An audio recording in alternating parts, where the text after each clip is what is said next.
Hi everybody, I'm Kimberly of Happy Gals Vintage, Crystal Wand Maker in Elements 5. Thanks for tuning in today to watch this video. This is the newest video in a series of videos about different ways to be happy. And today I'm going to talk about a little project that I've just been doing lately, and I thought it would be fun to share it with you. It combines two things that I really love. One is indoor gardening, and I have a whole video just about my indoor garden. I'm sitting in my indoor garden right now. This is part of it behind me. And I grow vegetables and herbs hydroponically by the Kratky method. And if you're interested in finding out more about my garden, I have a whole video about it, and I'll put the link in the description below this video so you can check it out if you'd like to. And the other thing that this project that I've been doing combines is my love of tea. And I also have a video all about tea, so if you're interested in finding out more about tea, or you just like tea, you might want to check out my video that is about tea, and I will have a link in the description below this video also to that video. The project that I've been working on is creating my own Tulsi tea blends, 3 separate tea blends, and I'm combining some holy basil, Tulsi tea plant, a holy basil plant that I've grown hydroponically in my garden, and combining that with some other herbs that I had grown and dried previously, and some herbs that I had purchased that were dried from local growers, and also some different spices that I also had just in my kitchen. And because I had so much fun with this process, I thought it would be a cool thing to share with you step by step how I did it. So I started out by growing my own Tulsi plants, holy basil plants, from seeds. I grew them hydroponically, and I got the seeds at a local garden center. And so you could probably find Tulsi holy basil seeds at your local garden center, or probably for sure online you could order them if they don't have that type of seed at your local garden center. I grew the plants for several weeks, and as they started to get pretty leggy and long, because I actually took them out of the garden room and out from under the grow lights and put them in a window because they were getting so tall, and I let them continue to grow. But as they started to flower, I figured it was time to harvest the leaves and some of the small stems in order to make the tea. So that's what I did. I cut back the Tulsi plants, the leaves and the small stems. The main stem gets pretty woody, and so I wouldn't really use it for tea myself. So I collected all the leaves and the stems from the plants, and I kept a little bit of a couple of plants going. I didn't cut them back completely so that maybe they can regenerate and continue to grow. We'll see how that goes. I'm not sure how it's going to do because the plants were already flowering, but we'll see. And then I took all the leaves and stems that I had collected, and I placed them on a cookie sheet that had aluminum foil that's kind of crinkled up. And the reason you want to put the aluminum foil crinkled up that way is so that you have different air spaces and pockets below the herbs, and they're not just laying flat on a pan, because you don't want them to burn or dry uneven. You want to have airflow underneath. And then I also used a flat round sort of screen sheet that I had that I usually use to cover one of my big pans that doesn't have a lid. But I thought it would work well for drying herbs also, because again, you can get airflow underneath. So I placed all my herbs on those 2 sheets, and then I set my regular oven at about 170 degrees, and then I placed the herbs inside the oven, but with a little crack, because I didn't want the oven temperature to actually be that high, and I wanted airflow again to go through.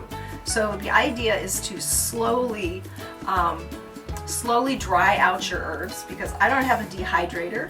I may get one, but for right now I just use my oven to dry my herbs, or I actually will do the old-fashioned method if it's like summertime, where you just hang the herbs upside down and allow them to dry hanging.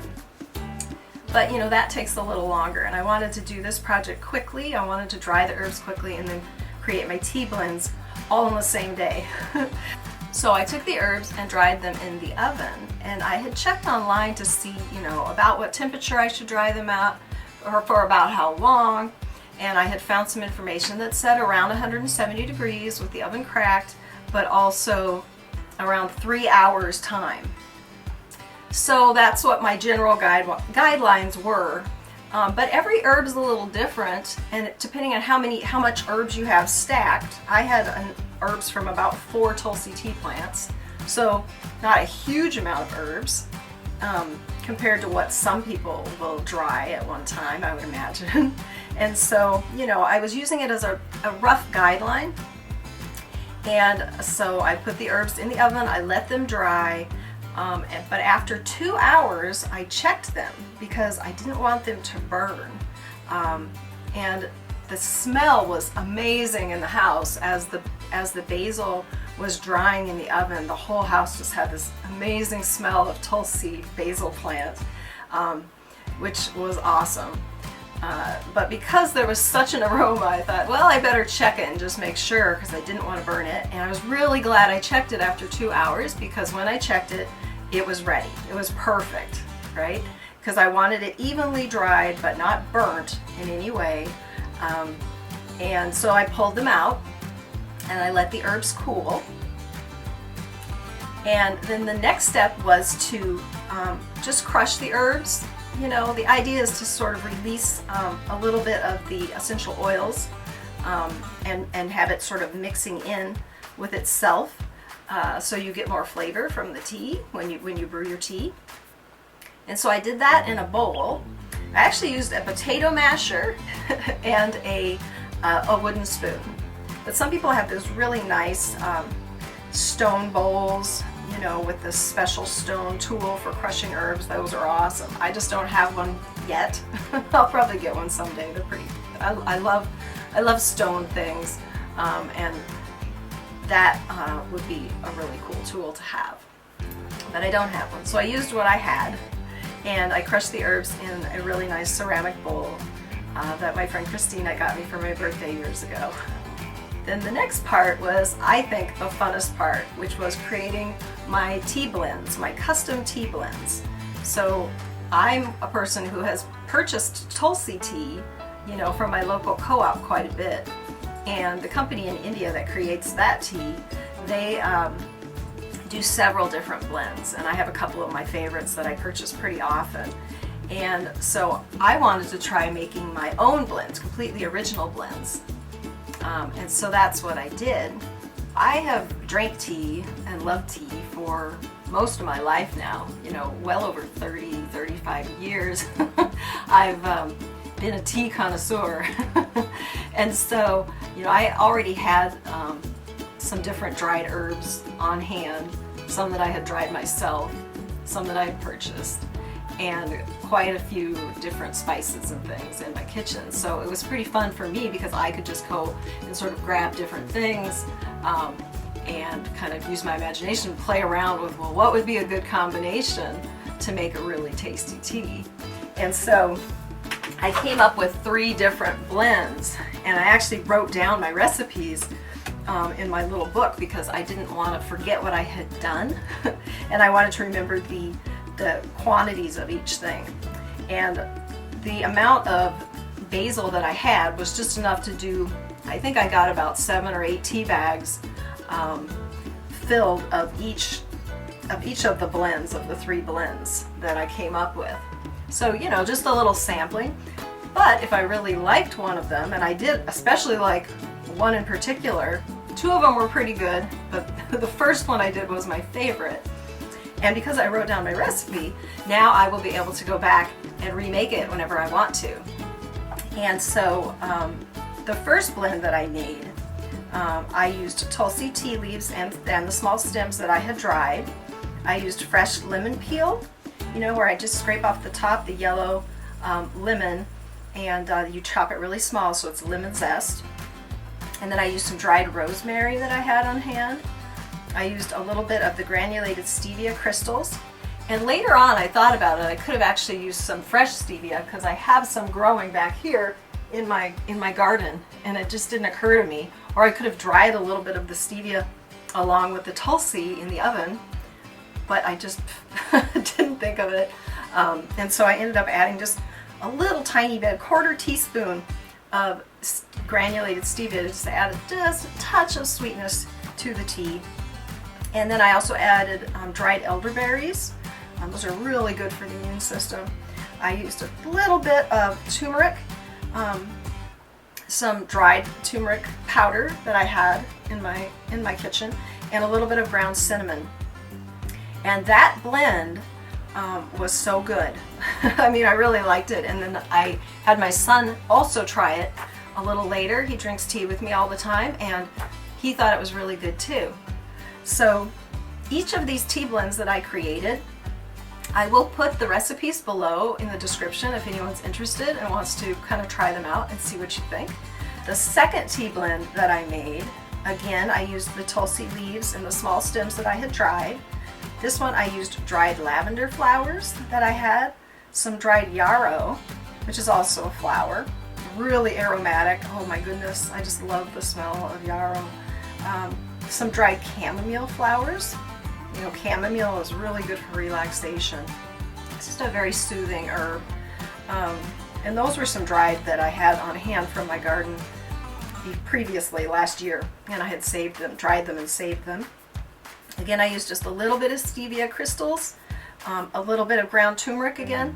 I'm adding the turmeric in because it's so good for you. It's anti-inflammatory, really good for your immune system.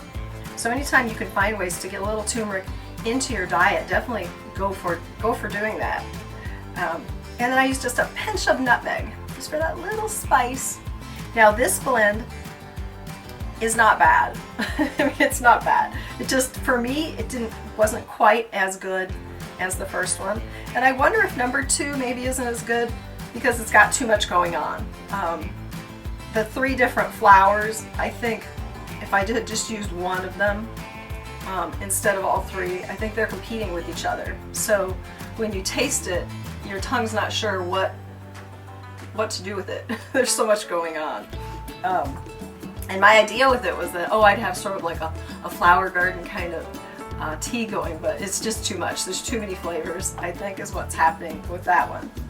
But again, the recipe will be down below. Try it, you may love it. I sent these to my daughter, and she was looking, she's out in Portland, Oregon, and I'm in Vermont. But she was looking at the recipes and she said, boy, I think I'm really gonna like number 2, but she hadn't tried them yet. And we were talking on the phone. And because she just likes the herbs that are in it. So it'll be interesting to see what she thinks. She may have a whole different opinion. She may think that one's the best. Who knows, right? We're all different. And then number 3, again, I start with the Tulsi leaves and small stems. The whole idea of these is that they're all Tulsi blends, right? Holy basil tea plant blends. And then again, I added a little of the lemon peel zest, dried elderberries. This time I added in some peppermint leaves from peppermint that I grew myself last year and dried. Actually, I dried that just by hanging it in my porch. And I added some stevia crystals, again, just a little bit of ground turmeric, and just a pinch of black pepper.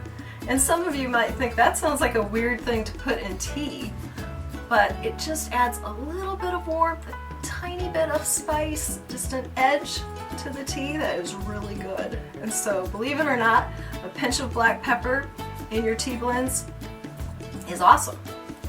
And so after I had mixed each of these, I mixed them each in their own bowls, and then I took some empty tea bags that I had purchased online. I think I got them at Amazon or something. You can get 100 for, a few dollars. They're pretty inexpensive.